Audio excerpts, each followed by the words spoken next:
Salam, hər vaxtınız xeyir olsun. Mən Gülşən Əşimova. Bugün də sizlərə kurikulumdan dəstək mahiyyətli rastlaşa biləcəyiniz sualları izah edəcəm. Ümid edirəm ki, mənim izahım sizlər üçün faydalı olacaq. Əgər ardının gəlməyini istəyirsinizsə, izahı bəyənməyi, həmçinin R yazmağı və kanala abunə olmağı unutmayın. Abunə olmaq da sizlərin xeyrinədir ki, izahlar paylaşılan zaman görəsiniz. Gəlin, çox vaxt dirməyək, başlayaq birinci və əsas sualımızdan. Deməli, situasiyadır. Bizdən təfəkkürü, bir də taksonomiyanı soruşur. Deyir, müəllim şagirdlərə müxtəlif nəqliyyat vasitələrinin texniki göstəricilərini və yanacaq sərfiyyatı cədvəlini təqdim edir. Şagirdlərdən bu məlumatlara əsasən ekoloji baxımdan ən səmərəli olan nəqliyyat növünü seçməyi və seçiminə dair cədvəldəki konkret rəqəmlərlə sübutlar gətirməyi tapşırır. Deyir bizdən taksonomiyanın təfəkkürün növünü müəyyən edin. Aha, mən niyə danışa-danışa bu iki hissəni işarələdim? Burada ən səmərəli olan deyir. Biz taksonomiyada belə bir şey öyrənmişik. Əgər siz öyrənməmişsinizsə öyrənin. Ən səmərəli, ən uyğun, ən vacibi soruşulursa, bu istisnasız təhlil etmək mərhələsidir. Çünki təhlil edən zaman mən ən uyğununu, ən səmərəlisini, ən əlverişlisini seçirəm. Burada da mən baxıram, açar sözüm rahat formada verilib. Ən səmərəli. Deməli, taksonomiyam nədir? Təhlil etmək. Bəs təfəkkürüm nədir? Təfəkkürümü hardan biləcəm? Təfəkkürümü də növbəti işarələdiyimdən. Deyir, cədvəldəki konkret rəqəmlərlə. Deməli, riyazi əməllərə əməl edirsə, 80% məntiqi təfəkkür olur. Yazır, pozur, nəyisə düşünür, nəyisə üzərində işləyir. Deməli, cavabımız B. Təhlil və məntiqi təfəkkür. Təhlil etmək və məntiqi təfəkkür. Keçək növbəti tapşırığımıza. Növbəti tapşırığımız da deməli, maraqlı bir tapşırıqdır. Bu da situasiyadır. Baxaq. Deyir, biologiya dərsində müəllim şagirdlərə belə bir qayda öyrədir. Bütün məməli heyvanlar balalarını süd ilə bəsləyir. Dərs zamanı şagirdlərdən biri bu qaydaya əsaslanaraq deyir.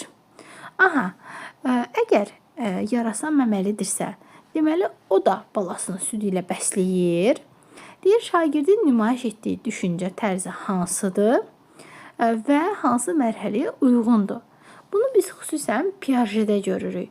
Piaget nəzəriyyəsindən və Piagetdən də əlavə məntiqi təfəkkürə aid olan maraqlı bir sual tipidir. Aha, mən baxıram ki, burada açar sözüm nədir? Deyir ki, müəllim şagirdlərə bir qayda öyrədir. Deməli, birinci müəllim qaydanı öyrətdi.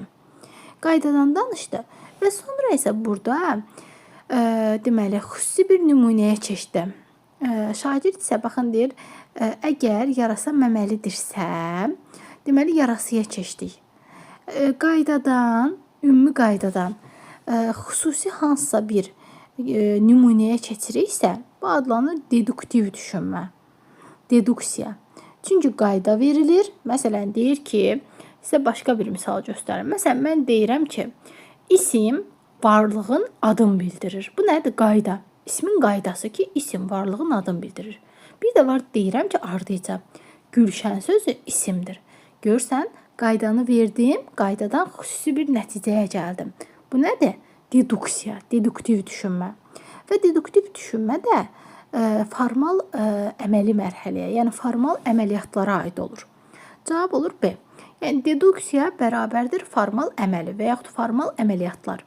Yəni, deduksiyanın, bir növ belə deyərdim ki, yanında sizdən soruşsa ki, konkretdir ya formaldır, formalı götürəcəksiniz. Yəni, bu. Keçək növbəti tapşırığa. Aha, bu da situasiya tipli bir tapşırıqdır. Baxaq.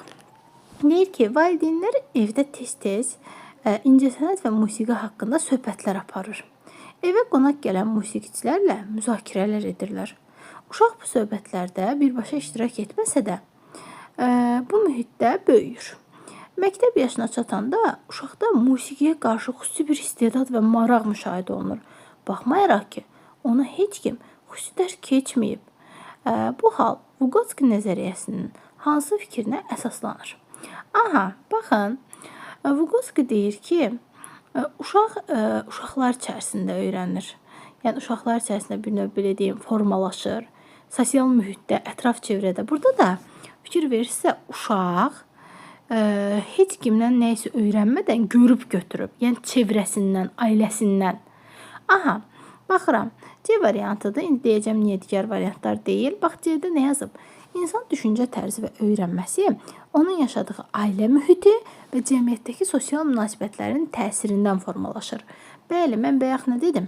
Vygotsky sosiallaşmanın tərəfdarı idi. Sosial mühit, sosial çevrə, yəni bunu sevirdi. Ona görə cavab olur C. Bəs niyə A olmadı? Gəlin oxuyaq. Uşağın zehni inkişafı yalnız məktəbdəki formal təlim və müəllim tapşırıqları əsasında formalaşır. Sizcə bu düzdürmü? Bəs onda ailə, çevrə, bunlar rol oynamırmı? Deməli, səhvdir. Uşağın inkişafı onun biologiya və genetika xüsusiyyətlərindən asılıdır. Mühitin rolu minimaldır. Xeyr, inkişafda mühit minimaldır. Eşitmisiniz? Deyir, yəni tək böyütməyin, tək olmasın. Ətraf çevrəyə çıxardın uşaqları. Bəs bu niyə? Mühitin rolu olmasaydı. Niyə bunu deyirdik? Bu da getdi. Uşaqlar yalnız özü birbaşa təcrübədən keçirdiyi hadisələrdən nəticə çıxararaq inkişaf edə bilir. Bunu Piaget deyir.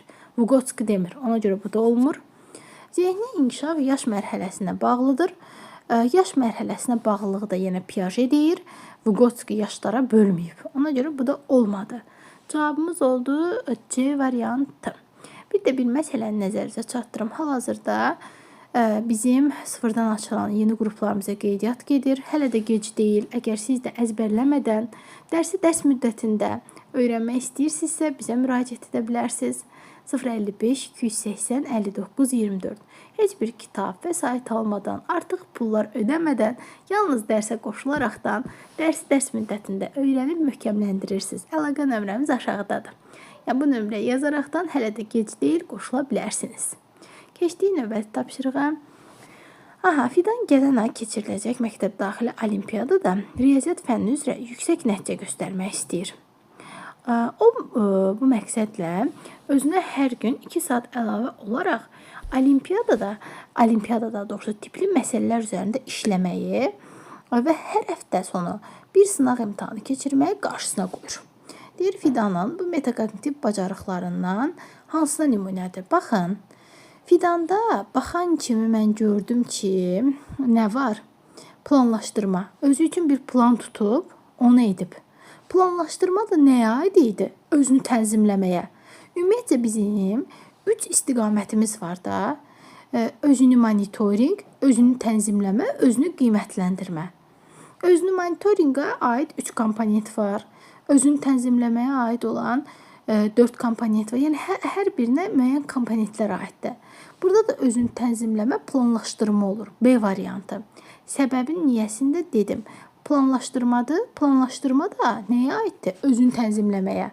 Yəni planlaşdırma özünü tənzimləmənin növüdür deyərdim. Cavab ona görə olur B. Bu metakognitiv bacarıqlarla bağlı bir dərsdir və yeni daxil olmuş mövzulardandır. Ona görə diqqətli olun. Keçək növbəti tapşırığa. Bu tapşırığımızda maraqlı bir sualdır. Deyir, situasiyada qeyd edim. Deməli deyir ki, Nigarın məktəbdə son zamanlar dərslərdən geri qaldığını müşahidə edən müəllim valideynlərlə görüşür. Nigarın anası evdə Nigarın kiçik bacısının gecələr tez-tez ağlaması səbəbilə yuxusunun pozulduğunu, bu yorğunluğun isə dərsdə diqqət azlığının, nəticədə isə ev tapşırıqlarını düzgün yerinə yetirə bilmədiyini bildirir. Müəllim bu məlumatları dinlədikdən sonra vəziyyəti tam şəkildə anlamaq üçün Nigarın gündəlik rejimini, ailə daxili münasibətlərini və məktəb daxili davranışlarını daha dərindən araşdırır. Müəllimin bu yanaşması hansı düşünmə formasının daha çox uyğundur? Təbii ki, sistemli düşüncə. Niyə? Müəllim səbəb-nəticə əlaqəsinə əsaslanır. Yadınızda saxlayın. Gördü ki, Nigarda vəziyyət belədir. Getdi valideynlə söhbət apardı, valideynlə danışdı. Gördü ki, valideyn deyir, valideynin dediyi ilə Nigarın məktəbdə vəziyyətini tutuşturdu. Bu nə oldu? Bir sistem yaratdı, səbəb-nəticə əlaqəsini gözlədi. Yadınızda saxlayın, səbəb-nəticə əlaqəsi varsa bu sistemli düşünmədir. Burada da mən bilavasitə səbəb-nəticə əlaqəsini görürəm. Ona görə C variantı. Bu da belə. Bugünlük bu qədər. Bu da bizim maraqlı tapşırıqlarımız idi. Ardının gəlməyini istəyirsinizsə izahı bəyənin, rəylərinizi yazın. Həmçinin kanala abunə olun. Aşağı hissədə abunə ol sözü var. Ona toxunub abunə olun ki, izah yerləşdiriləndə siz görəsiniz. Abunə olmaq sizin xeyrinizədir. Əlaqə nömrəmiz də aşağıdadır. Hələ də gec deyil. 055 280 59 24 nömrəsinə yazaraqdan dərslərimizə qoşula bilərsiniz. Növbəti izahlarda görüşmək ümidi ilə.